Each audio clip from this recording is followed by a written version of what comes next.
올해 2024년 4월 달부터 코스닥이 하락을 하기 시작했는데 무려 8개월 연속 하락이 나왔습니다. 레버리지 물량, 신용 물량이 많이 청소가 돼서 더 이상 추가 하락하기 어려운 여건이 되는 겁니다. 아무리 악재가 있고 호재가 없어도요, 이렇게 수급이 탈탈 털리고 가벼워지면 반등이 나오는 게 물리적 현상입니다. 그래서 그때 어떤 얘기가 있었냐면 한국에서 깨지고 미국으로 넘어갔더니 미국에서 또 깨졌다. 이런 안타까운 사연들도 많이 있었어요.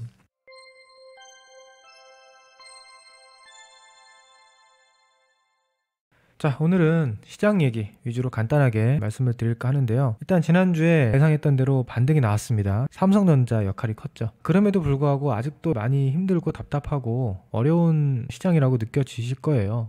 자, 하지만 이제 와서 절대 포기하면 안 된다라는 점, 왜 이런 구간을 잘 견디고 살아남아서 오히려 기회로 활용할 생각을 해야 되는지, 그 부분을 제가 오늘 설명드리도록 하겠습니다.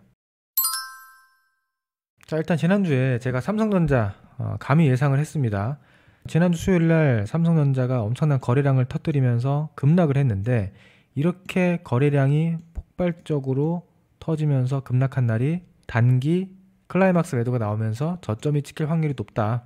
최소한 단기적으로라도 반등이 나올 가능성이 높다. 그러니까 지수도 반등할 가능성이 높다라는 예상을 했었는데, 자, 결과적으로 지난주 금요일인가요? 네, 금요일부터 급반등이 나왔습니다. 그리고 자사주 매입이라는 호재가 나오면서 월요일날 추가 급등까지 하고 이제 이틀 급등하니까 좀 쉬어가야죠. 그래서 삼성전자는 일단 여기서 또 한 번의 단기 저점이 나온 거고요. 어떤 추세 전환의 시그널은 아니에요, 아직은. 그러니까 단기 바닥을 찍은 거지 이제 상승 추세로 간다? 그건 아니기 때문에 앞으로는 또 이렇게 출렁출렁 바닥을 다지는 기간이 상당 기간 소요될 가능성이 높습니다. 그래서 삼성전자는 매도를 할 거면, 제가 지난주에 말씀드린 게 이거예요. 매도를 할 거면 이런 데서 던지지 말고 감정적으로 반등이 나왔을 때 거기서 매도를 하든지 줄이든지 하는 게 맞다. 그러니까 이렇게 반등 나왔을 때는 여기서 매도하는 거는 뭐라고 못하죠. 네, 이런 데서 매도하고 비중을 줄이는 거는 저는 괜찮을 수 있다고 봅니다. 그런데 이렇게 급락할 때 쫓아가서 매도하는 거는 자제하는 게 좋다. 자, 시장도 마찬가지입니다. 제가 지난주에 코스피 지수 이런 자리 낙폭과대 자리에 들어왔으니까 조만간에 단기 저점 나오면서 반등 나온다. 낙폭과대, 이격도 기준 낙폭과대 자리에 왔다라고 말씀을 드렸죠. 자, 그것도 이렇게 보시면, 그리고 나서 이틀 정도 흔들림이 있었습니다. 지난주 금요일까지 추가 하락이 있었는데 결국 밑꼬리 달고 올라와서 이번 주 월화수 반등이 나왔으니까 지난주 수요일 이후가 단기 저점이 된 게 맞았죠. 자, 코스닥도 마찬가지. 이런 자리에서 쫓아가서 매도할 필요는 없어 보인다. 여기서 반등이 어느 정도 나오는 그런 흐름을 좀 기다려야 된다라는 말씀을 드렸는데, 사실 코스닥은 조금 애매합니다. 네, 반등이 살짝 나오려고 했는데 이번 주에 이제 알테오젠이나 바이오주, 그동안 코스닥을 그나마 지탱했던 종목들이 그쪽인데 바이오주들이 워낙 급락을 하면서 지수 탄력이 굉장히 떨어지고는 있어요. 근데 이제 그 부분도 일단 저는 그렇게 봅니다. 2차 전지는 이미 충분히 하락을 했고, 반도체도 이미 충분히 하락했고, 남아있는 마지막 한 축이 시가총액 비중으로 봤을 때 바이오였거든요. 바이오가 유일하게 안 빠지고 잘 버텼던 거예요, 그동안. 근데 바이오까지 급락을 했잖아요. 그러면 3대 업종이 다 급락을 한 겁니다. 추가적으로 급락할 여력은 작아지는 거죠. 그러니까 여기서부터는 바이오가 반등해도 지수는 반등이고요, 2차 전지가 반등해도 반등이고, 반도체가 반등해도 반등이 나와요. 셋 중에 한두 업종만 반등을 해도 지수 반등 성공입니다. 왜냐하면 더 이상 추가적으로 급락할 여력이 적기 때문에. 자, 그리고 지난주에 제가 환율을 말씀을 드리면서 이게 조금 불안하다. 환율이 1,400원대를 넘어가면서 추가 슈팅이 나올 수도 있기 때문에 이게 어떻게 될지가 중요하다. 만약에 여기서 추가 슈팅 나오면은 시장이 한 번 더 흔들릴 텐데 환율 변곡점이 나오는 거를 확인하기 전에는 아직은 조금 불안하다 라고 말씀드렸는데, 자, 환율이 일단 이렇게 내려왔습니다. 다행히 1,400원 이하로 다시 내려왔어요. 금융당국의 개입이 있었던 것 같기도 한데요, 아직은 불안 심리가 좀 남아있다고 보거든요. 그래서 이번 하락 이후에 반등이 나오다가 여기서 다시 1,400원을 넘어가지 못하고 꺾이는 거, 요거까지 나와야 됩니다. 요거까지 나오면 이제 조금 더 안심이 돼요. 그때는 시장도 터닝하는 그런 식으로 갈 것 같습니다. 그러니까 요거 좀 앞으로 주의해서 보시고요. 우리가 시장의 어떤 바닥권을 판단할 때 보는 여러 가지 객관적인 지표들이 있는데, 그 중에 가장 대표적인 게 바로 PBR 지표입니다. PBR. PBR이라는 거는 다들 잘 아실 거예요. 자, 보시면 역대 코스피 PBR의 어떤 그 변동 추이입니다. 2008년도, 2009년도 세계 금융 위기 때 0.89 정도를 찍었고요. 이건 2002년, 2003년도니까 너무 옛날이니까 이걸 좀 제외를 할게요. 이건 제외하고, 그 다음에 이건 금융 위기 때고, 그리고 요거는 뭐예요? 2020년 3월 코로나죠. 코로나 때는 너무 순간적으로 급락을 했으니까 요것도 이제 제외한다면 그 외에 지금 뭐 우리가 코로나 정도의 어떤 위기 상황은 아니잖아요. 현재 코스피 PBR이 0.85입니다. 그러니까 최근에 코스피 PBR은 0.83 근처에서 보통 바닥을 찍었다라는 거. 그리고 그 전에도 코로나를 제외하면 0.83, 0.87, 1.0, 또 0.98, 뭐 보통 이런 자리에서 코스피 PBR 바닥이 나오거든요. 그러니까 1 이하에서는 보통 바닥이 나온다고 봐야죠. 정말 심각한 위기 상황에서는 뭐 0.8이나 0.7까지도 순간적으로 갈 때가 있지만 보통 그러고 나서 이렇게 회복이 되잖아요. 아무리 낮게 더 떨어졌어도 회복은 나옵니다. 최근에 0.8에서 지금 세 번째 또 내려왔는데요. 이런 자리는 기회라고 봐야 되죠. 또 코스피 PBR 기준상 의미 있는 저점 하단 영역에 거의 들어왔다. 자, 이건 코스닥입니다. 코스닥 PBR도 비슷합니다. 2008년도, 2009년도 세계 금융 위기 때, 요때 제외하고요. 그다음에 코로나 때, 요때 제외하면 코스닥 같은 경우에는 아무래도 좀 성장주가 많다 보니까 평균 PBR이 높습니다. 그래서 0점대로 내려오는 경우는 거의 없고요. 보통 1.5, 이번에가 1.53, 뭐 1.3, 1.3, 1.5 이런 자리에서 보통 바닥이 나옵니다. 심지어 코로나 때도 1.49에서 바닥을 이제 찍었으니까, 자, 그러면 지금 거의 코로나 수준에 근접하는 PBR 밴드 하단까지 코스닥이 내려왔다. 그럼 이런 상황에서는 우리가 확률적으로 보는 거예요. 확률적으로. 이런 위치, 코스닥 PBR이 막 2.3, 2.5 이상 기록할 때는 그때 당장은 장이 좋아요. 이때도 장이 엄청 좋죠. 이때도 장이 좋습니다. 장이 당장은 좋지만 좀 큰 그림에서 봤을 때는 매력이 굉장히 떨어지는 자리죠. 매력적이지가 않은 자리예요. 반대로 이런 자리 내려오면 당장은 답답하고 정말 힘들고 고통스럽지만 그 이후에 전개되는 시장의 가능성을 봤을 때는 기회 영역이라는 거죠. 이런 자리들이 보통 기회 영역이 된다. 그래서 앞으로 뭐 내년, 내후년을 봤을 때는 여기서 추가적으로 더 떨어져서 뭐 코스닥 PBR이 말도 안 되게 더 역대급 기록을 쓴다. 그럴 가능성은 저는 굉장히 낮다고 보고 있습니다. 특히 올해는 이제 금투세 우려라든지 여러 가지 불확실성, 뭐 미국 대선도 있었고, 뭐 국내 지금 정치적인 상황도 굉장히 불안하고, 그런 것들이 복합적으로 영향을 준 것 같은데 지금 대부분 다 해소가 됐어요. 미국 대선은 이제 끝났고요. 확정이 됐고, 뭐 금투세 우려도 일단 해소가 됐고, 그 다음에 중요한 게 있는데 이게 지금 코스닥 지수의 월봉 차트입니다. 코스닥 월봉 차트예요. 제가 여기 표시 하나 해놨죠. 올해 2024년 4월 달부터 코스닥이 하락을 하기 시작했는데 무려 8개월 연속 하락이 나왔습니다. 솔직히 말씀드리면 제가 주식 시작한 지가 2006년, 2007년도부터 주식을 본격적으로 봤는데 한 18년? 18년 정도 된 것 같은데 18년 동안 저는 이런 거 처음 보는 거예요. 8개월 연속 하락장은 처음이에요. 그만큼 정말 지독하고 역대급 하락장이 나온 건데, 자, 자세히 보시면 여기 중간에 4, 5, 6월 달에 살짝 반등이 나오긴 했습니다. 반등이 살짝 나오다가 종가에 밀려서 이렇게 끝났는데 이게 엄밀히 따지면 0.05% 상승이 나온 거예요. 보시면 2024년 6월 월봉이 종가 기준 0.05% 상승을 했습니다. 그러니까 엄밀히 따지면 8개월 연속 하락은 아니고요. 1, 2, 3, 4, 5, 5개월 연속 하락이 맞는데, 근데 이게 상승입니까? 이건 상승이 아니잖아요. 사실 하락이라고 봐야 돼. 이때 장이 굉장히 안 좋았거든요. 지수만 좀 괜찮았지 거의 하락장 기조였기 때문에 현실적으로는 4월 달부터 8개월 연속 하락을 했단 얘기예요. 그런데 과거를 한번 잘 보세요. 이게 지금 2010년도부터 나오는 그래프인데 코스닥 지수 기준으로 보면요, 보통 짧으면 3개월, 길면 한 4개월 정도 하락하면 반등이 나옵니다. 그러니까 5개월 이상 연속 하락하는 경우도 없어요, 사실. 근데 이번에 8개월이 나온 거예요. 자, 4개월 정도 하락하면 반등 나오죠. 뭐 2개월, 3개월 빠지면 반등 나오죠. 한 3개월 하락하면 반등 나오죠. 한 3개월 반등, 3개월 반등, 3개월 반등. 여기서 조금 크게 빠졌네요. 한 3, 4개월 정도 한 반등. 여기서도 한 2개월 반등. 여기서 1, 2, 3, 4, 4개월 반등. 코로나 때 3개월 크게 뺐다가 반등. 여기서도 3개월 하면 반등. 3개월 빠지면 반등. 그 어떤 위기 상황, 과거의 어떤 그런 것들을 봐도 보통 3, 4개월이면 반등이 나옵니다. 더 과거로 한번 가볼게요. 자, 이게 언제냐? 이게 이제 세계 금융 위기 때죠. 이때도 보시면 처음에는 3개월 뺐다가 반등이 나왔고요. 그 다음에 여기가 이제 1, 2, 3, 4, 5, 6. 한 6개월 정도 급락하니까 거기서부터 대반등이 나옵니다. 이게 이제 약간 특수 케이스가 한 번 있었는데 지금 뭐 세계 금융 위기는 아니잖아요.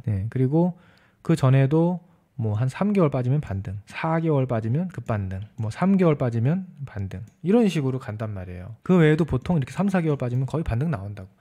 그러니까 이런 통계를 한번 우리가 가지고 보면 이렇게 8개월 연속 하락했다는 거는요, 물론 아직 11월 달이 끝나진 않았습니다만 11월을 상승으로 마무리하기는 지금 쉽지 않아 보여요. 얼마 안 남았기 때문에. 이건 정말 힘든 장이 맞고, 여러분들이 주식시장 왜 이렇게 올해 어려운 것 같지? 나 왜 이렇게 성과가 안 좋지? 그럴만 하다는 거죠. 정말 그럴만 할 정도로 시장이 역대급 연속 하락을 했다. 자, 그러면 힘든 건 오케이. 알겠어요. 그럼 과연 여기서 우리가 8개월 연속 하락한 이 자리에서 포기하고 떠나야 되느냐? 저는 그거는 아니라는 거죠. 거의 극점에 닿았다. 사실 저는 이 얘기를 지난 7월달, 8월달부터 하긴 했어요.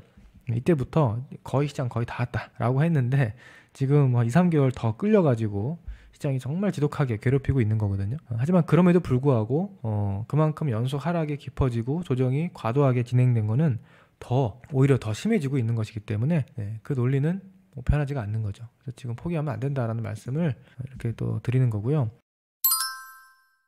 자, 그 다음 또 하나, 우리가 시장의 바닥 여부를 판단할 때 또 굉장히 중요한 객관적 지표가 있습니다. 그게 바로 신용잔고인데, 신용잔고가 지금 이거 이제 코스닥 기준입니다. 빨간색 선이 코스닥 지수 차트고요, 파란색 선이 코스닥의 신용잔고를 나타낸 건데 지금 여기까지 떨어졌습니다. 그래서 2022년 신용잔고 저점, 2023년에 신용잔고 저점, 얼마 전에 기록했던 8월, 9월달 신용 많이 털렸어요. 그때 신용잔고 저점을 다 깨고 내려갔습니다. 그러니까 그만큼 지금 어떤 그 B2라든지 레버리지 물량, 신용 물량이 많이 청소가 돼서 신용잔고라는 게 제로가 될 수는 없는 거잖아요. 제로가 될 수는 없지만 이게 이제 상대적으로 봤을 때 얼마나 많이 털렸고 가벼워졌느냐에 따라서 물리적으로 시장이 더 이상 추가 하락하기 어려운 여건이 되는 겁니다. 그러니까 아무리 악재가 있고 호재가 없어도요, 그거랑 상관없이 이렇게 수급이 탈탈 털리고 가벼워지면 반등이 나오는 게 물리적 현상인 거예요. 물리적 반작용. 과거에도 마찬가지잖아요. 이렇게 신용이 털리면 호재가 있든 없든 반등이 나오는 거예요, 지수가. 그러면 다시 장이 좋아지니까 거기서 또 신용 잔고가 늘어나고, 이걸 계속 반복하는 거거든요. 지금은 어떤 상황이냐면 신용 잔고가 줄어든 거는 줄어든 건데 또 하나 눈에 띄는 게 있어요. 무슨 얘기냐? 지수보다 신용잔고가 훨씬 더 많이 하락했습니다. 보통 지수가 떨어지는 궤적하고 신용잔고가 떨어지는 궤적이 비슷해야 되는 거예요. 올라가는 것도 비슷하고. 왜? 신용잔고라는 게 말 그대로 그 신용으로 가지고 있는 주가의 가치를 나타내는 거니까 주가가 떨어지면 떨어지는 게 당연한 거예요. 당연한 거고, 올라가면 올라가는 게 당연한 건데, 최근에 보시면 지수가 이만큼 떨어졌는데 신용잔고는 훨씬 더 많이 떨어졌죠. 이거는 정말 극단적인 현상이 나타나고 있다라고 봅니다. 굉장히 비관적이고 또는 굉장히 공포에 섞인 그런 매도 물량, 또는 아주 그냥 환멸과 짜증 섞인 그런 매도가 그냥 쏟아지고 있는 거예요, 최근에. 그런 물량이 쏟아지고 있다 보니까 장이 이 모양이 된 거고, 또 이제 2차 전지. 자, 보시면 여기 작년에 2023년도 보시면 반대 현상이 있었습니다. 지수는 요만큼 올라가는데 신용잔고가 이렇게 급증을 했어요. 왜 급증했을까요? 이때 이제 어떤 특정 섹터가 굉장히 크게 급등하면서 어떤 심리적인 포모 현상을 만들면서 이렇게 이제 B2가 늘어난 거거든요. 그러니까 어떻게 보면 최근에 이렇게 신용이 급감하는 거는 작년 봄, 여름에 있었던 이 현상의 되돌림 현상이다. 저는 그렇게 보고 있습니다. 그러니까 이때 너무 과열됐던 그런 부분들에 대한 반작용이 부메랑이 돼서 마치 부메랑처럼 되돌아오고 있는 그런 안타까운 상황이 아닌가 생각이 되는데, 이제 아무튼 그런 부분들도요 많이 해소가 됐다라는 것이죠. 근데 제가 여기다 뭘 또 써놨냐면 비논리적인 비관을 주의하자, 감정적인 판단을 주의하자라고 써놨는데, 이게 무슨 얘기냐면요, 이렇게 장이 떨어지고 계속 하락장이 오래되면 이 사람이 본능적으로 이렇게 생각을 하게 돼요. 지금은 그런 얘기가 많죠. 경기도 안 좋고 지금 나라가 어떻고 부터 시작해서 우리나라는 경쟁력을 잃었고, 아주 그냥 우리나라가 비관적인 이유가 막 나와요. 우리나라는 희망이 없다, 이런 식으로. 정말 그렇게 보이죠. 수출 의존도도 높고 대외 환경에 대한 피해 강도도 크고 여러 가지 안 좋은 점들 막 부각되잖아요. 한국이란 나라가 얼마나 안 좋은가 그렇게 인식이 되거든요. 근데 그거는 주식시장의 시세가 그렇게 되어 있으니까 그렇게 보여지는 거죠. 반대로 장이 좋을 때는 무슨 얘기 나옵니까? 이렇게 장이 좋을 때 무슨 얘기예요? 야, 우리나라는 반도체도 잘하고 2차 전지도 잘하고 자동차도 잘하고 바이오도 잘하고 다 잘해. 우리나라는 정말 못하는 게 없어. 수출도 정말 잘하고 아주 역동적이고, 이런 얘기하면서 우리나라가 잘 될 수밖에 없는 이유, 뭐 또 BTS, 연예인, 연예 엔터 쪽도 우리나라가 세계로 뻗어나가고 있고 한국이 얼마나 좋은 나라고 위대한 나라인가 그런 것들을 또 우리가 설파하고 공감하게 되잖아요. 그건 뭐예요? 그 시세가 그렇게 만들어주는 거예요. 그러니까 그거는 그냥 감정적으로 왔다 갔다 한다라는 얘기죠. 장이 좋을 때는 또 좋게 생각했다가 안 좋을 때는 안 좋게 생각했다가. 그러니까 지금도 마찬가지입니다. 지금도 장이 이렇게 빠지면 사람들이 이제 생각하는 게 뭐냐면 이렇게 안 좋은데 어떻게 장이 올라가지? 근데 그거는요. 제가 주식을 18년 봤잖아요. 항상 그랬어요. 항상 이렇게 장이 저점일 때는요. 희망이 없어요. 올라갈 수 없을 것 같은 이유만 많이 나와요. 희망이 없다고 생각합니다. 그리고 반대로 이럴 때는요. 아니 어떻게 앞으로 장이 계속 올라갈 것 같은데 떨어질 수가 있나? 이렇게 우리나라가 좋고 앞으로 전망이 밝은데 어떻게 떨어질 수가 있겠어? 크게 떨어지면 더 사면 되지. 이런 생각을 하게 만드는 게 주식시장이라는 거죠. 그래서 지금도 마찬가지입니다. 그러니까 과거랑 지금이랑 뭐 지금은 다르다? 그런 거 없어요. 이번에도 여전히 저는 시간이 지나고 나면 과거의 이런 시기와 비슷하게 또 기회로 기억되는 그런 구간이지 않을까 그렇게 생각을 하거든요. 이런 부분들 한번 생각을 해보시고 내가 너무 논리적이지 않게 그냥 맹목적으로 너무 감정적으로 비관하고 있지 않을까 한번 그런 고민을 해보셨으면 좋겠고요. 그 다음에 제가 이건 또 뭘 가져왔냐면 이렇게 장이 비관적이다 보니까 요즘 무슨 얘기 많이 합니까? 우리나라 한국 주식 팔아서 코인 해야지 또는 뭐 미국 주식으로 가야지 이렇게 해서 막 넘어가고 있잖아요. 사실 그런 현상도 지금 우리 시장을 힘 빠지게 하는 요인 중에 하나예요. 실제로 투자 자금이 많이 빠져나가고 있잖아요. 해외로. 지금 우리나라 국민들이 우리 주식을 더 사줘도 모자랄 판에 그런데 이런 것도 우리가 조심을 좀 해야 될 수가 있습니다. 무슨 얘기냐면 이게 2018년도 뉴스 기사입니다. 2018년도 9월, 2018년도 뭐 9월 미국 주식 직구 열풍이 불었다. 그러니까 이번에만 그런 게 아니고 과거에도 이런 적이 있어요. 과거에도 2018년도에도 우리 시장이 워낙에 안 좋고 미국 주식이 잘 나가니까 야 이럴 거면 그냥 미국 주식을 사자 해가지고 막 넘어가서 열풍이 불었던 적이 있습니다. 근데 그게 어떻게 됐냐면 물론 이번에도 꼭 이렇게 된다는 아니지만 과거 사례를 한번 보는 거예요. 어떻게 됐나. 그게 어디냐 여기에요. 이렇게 고점 넘어가서 2018년도 9월이죠. 그러니까 8월 9월 계속 여기서 미국 주식 열풍이 불면서 실제로 뭐 빨리 들어가서 좀 수익을 본 사람들도 있었겠죠. 근데 나중에 보면요. 여기서 미국 주식이 급락을 합니다. 아니 미국 주식은 절대 급락하지 않을 것처럼 그러니까 빠지더라도 우리나라보다 덜 빠지고 항상 많이 올라가는 것처럼 생각할 수 있지만요. 미국 주식이 엄청 많이 빠졌어요. 근데 재밌는 건 뭐냐? 이때 우리나라 주식은요.